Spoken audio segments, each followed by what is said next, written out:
All right, guys, welcome to the show. I got a lot to get to today. We're going to jump right into it in a second. So we'll talk about Jamal Bowman. He officially has lost. I'll explain why that is. I don't think it's much of a secret at this point, but we'll get into it. We'll talk about the new Bombshell story about how Israel is doing a massive disinformation campaign, and their journalist Lee Fong was able to break down some of the specifics internally about that. Then later on, we'll get to InfoWars is officially being shut down, and what happens when you give homeless people $1,000 a month. We now have the answer. So we got all that and more. Everybody do me a big favor. Please subscribe to the channel. It helps out big time and costs you absolutely nothing. And without further ado, let's go ahead and jump into it. And let's start with this here. So The Guardian is reporting, and this is from Lee Fong and Jack Poulsen, an exclusive here, that Israeli documents show an expansive government effort to shape U.S. discourse around the Gaza war. So I'm sure all of you remember, it wasn't that long ago, we had this big scandal, this big hysteria in the U.S. about how Russia was controlling our elections. And you guys all know the whole Russiagate story. We covered it in detail here. And there really honestly was never that much evidence to indicate that Russia was infiltrating our country and doing propaganda and disinformation and controlling the narrative and flipping votes. But this is what we were told, right? Well, now we have, forget evidence, this is just proof that that's what's happening with a massive Israeli disinformation campaign in this country right now. So, again, Lee Fong reported this. We're going to get to some of the specifics here in just a second. He went on the Young Turks and did an interview. I'm going to play the beginning of this interview for you, then we'll discuss it some more. So here we go. New documents reviewed by reporters Lee Fong and Jack Poulsen over at The Guardian indicate that Israel has relaunched and funded a sprawling propaganda campaign meant to control political discourse and criticism here in the United States toward Israel. Now, Israel used to call this program Kela Shlomo, but is now known as Voices of Israel. It includes 80 different programs that are meant to be done in concert. So concert is usually something that is used to refer to this propaganda campaign. The campaign is mainly targeted at the United States and Europe. And in the past... So let's just be clear here. 80 different specific and individual propaganda campaigns to control the narrative about Israel in this country. That is what we're talking about here. Probably the most sprawling propaganda and disinformation effort we've ever seen from any country. And it's not like there aren't other countries that have a tremendous amount of power and influence within this country, like Saudi Arabia, for example. But this is above and beyond anything we've seen to this point. All right, here we go. Voices has spearheaded efforts to pass American laws penalizing Americans who take part in the BDS movement or other nonviolent means of protesting Israel's occupation of Palestinians. Over 20 states have anti-BDS laws. In this country, you're allowed to boycott this country. But in over 20 states, you're not allowed to boycott Israel. It's a slap in the face to the notion of free speech and the First Amendment of the Constitution. October through May, Israel has spent about $8.6 million on this effort to, quote, reframe the public debate in favor of Israel. And as Eli Clifton, a senior advisor at the Quincy Institute for Responsible Statecraft put it, apologies, quote, there's a fixation on policing American discourse on the US-Israel relationship, even college campus discourse from Israel, going all the way up to Prime Minister Netanyahu. One struggles to find a parallel in terms of a foreign country's influence over American political debate. Now, there are various groups that have worked with this effort, including something known as the Institute for the Study of Global Anti-Semitism. And luckily, here to discuss this story with us is one of the reporters who broke it. So by the way, it is because of the efforts of this group, they spearheaded the effort to get that law passed recently, which defined anti-Zionism as anti-Semitism.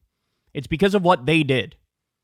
This is direct foreign government influence in our politics, violating a law of ours that goes back to the 1930s. Is unbelievable stuff, man. It's our pleasure. So let's actually start off with the Institute for the Study of Global Anti-Semitism. You know, bulk of your reporting on the story focused on them and what they've managed to accomplish. So tell us more about this organization and what they've managed to do. Well, this is a think tank based in New York. It was originally housed by Yale University, but it was ousted by Yale in 2011 because it lacked academic rigor that many administrators and other academics noted that it was more focused on pro-Israel activism rather than producing genuine scholarly reports. So that's an important point.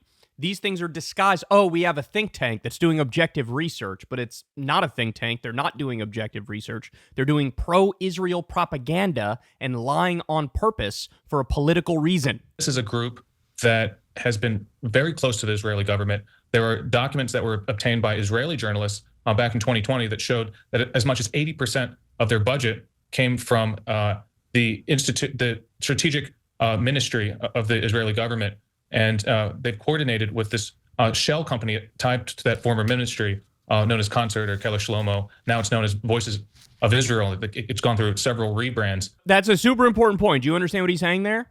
He's saying, look, 80% of the funding is coming directly from the Israeli government. And with that being the case, this is a violation of our laws. This is foreign influence. So that's a huge, huge point, because it means it's actually illegal what they're doing. In other words, it would be technically legal if you had American citizens who were just really pro-Israel and really pro-Zionist, and they decided to fund, this political activist group. That would be one thing. Now, I still think it would be unethical, but it wouldn't cross the line into being illegal. What he's describing here is 80% of the budget comes directly from the Israeli government, which means it's illegal. All they do is put it through a shell company to give a veneer of seriousness and legality, and here we are.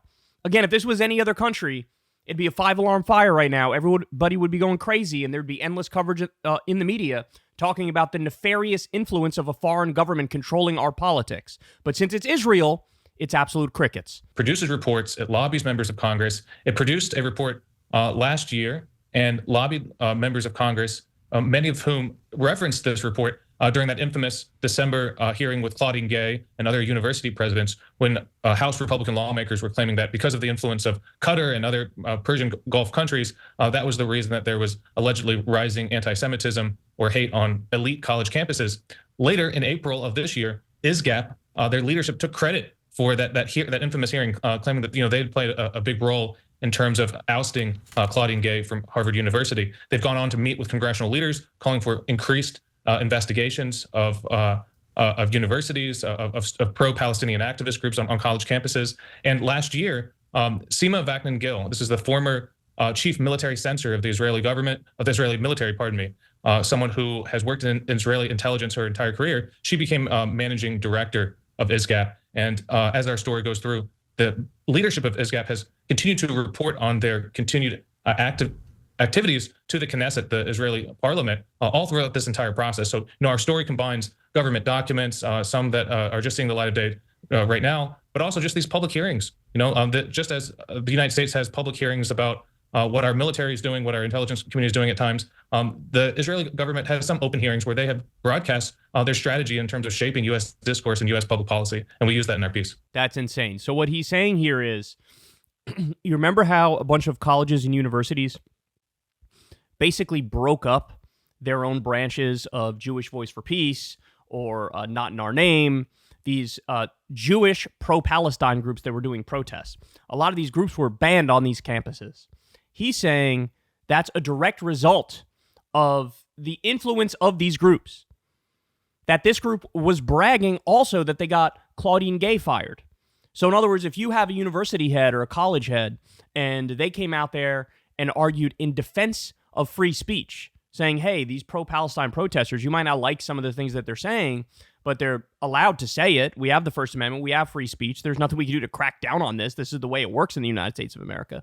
He's saying they're responsible for getting these people fired, these pro-free speech university heads and college heads, getting these pro-Palestine groups banned, that this foreign government entity flush with money from the government, that they're the ones who are making the moves here. By the way, they go on to explain that many social media companies are suppressing pro-Palestine content. Why? Because this group has gotten involved and demanded such changes be made. They also go on to explain how this goes to the very top of the Israeli government.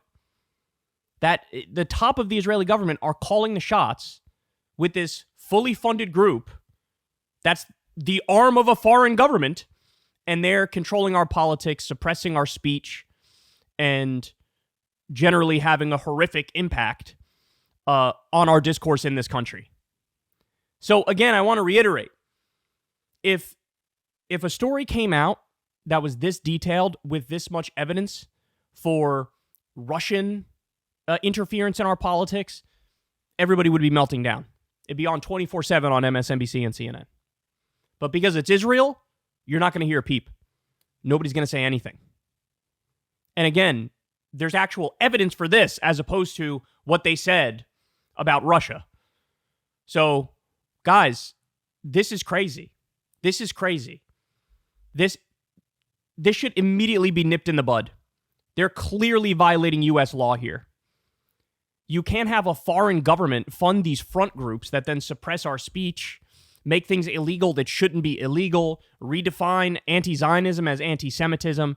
This is insane. But here we are. And again, nobody's going to bat an eyelash. But think about it, bro. This is at the same time the Israeli government is doing a genocide and an ethnic cleansing. They've killed over 40,000 Palestinians. They've destroyed nearly all of Gaza. They've made 2 million people homeless. They're starving the population of Gaza. Kids are getting arms and legs amputated with no anesthesia. They're doing 42 different kinds of torture. At the same time, a government is straight up acting like the Nazis. They're funding a massive front group in the U.S. to cover up their crimes and, confuse people or mislead people into still supporting the government. It's beyond unacceptable, man. This is beyond unacceptable. This is a huge deal. This is a huge deal. And again, you're not going to see much coverage of it. You're not. But this is as nefarious as it gets, man. This is as nefarious as it gets. And remember, who's coming to speak at Congress soon? Benjamin Netanyahu. Other heads of state don't come speak to Congress. What are we talking about here? And again, I wouldn't be surprised if the influence of groups like this, that's why a genocidal maniac like Netanyahu can come and speak here. Now, again, let's be clear. It's not... Saudi Arabia also has a very powerful lobby and they get what they want. Also, Wall Street has a powerful lobby and they get what they want. The NRA has a powerful lobby and they get what they want. The military-industrial complex has a powerful lobby and they get what they want. So it's not to just single them out and feed into the anti-Semitic stereotype or trope of hey, Jews control everything. No, that's not what we're saying here. But we cannot shove our head in the sand and pretend like Zionist money hasn't illegally infiltrated our politics and led to a totally warped debate and discussion. Where, by the way, we still talk about what's going on as if it's a war. It's not a war. It's a genocide. It's an ethnic cleansing. That's what it is. And if it wasn't for the impact of groups like this, we would be able to more clearly and honestly discuss the facts on the ground and what's happening. Their whole job is to do a massive disinformation campaign, muddy the waters, and make these things at the very least debatable. By the way, the number one trick that they use is what? Just scream anti-Semitism at people if they say, hey, this is a genocide. If they say, hey, being anti-Zionist is not the same as being anti-Semitic. It's groups like this whose job it is to muddy the waters and start hurling accusations of anti-Semitism at people to shut them up so they can continue business as usual. This is a huge story. It's basically the top of the Israeli government flooding the zone in the United States with money, with a front group to control the narrative and control the discussion. It doesn't get any darker than this, man. Hey, y'all, do me a favor and like and subscribe. It helps out big time in the algorithm. Click the bell as well for notifications when videos drop, and watch that video on screen right now.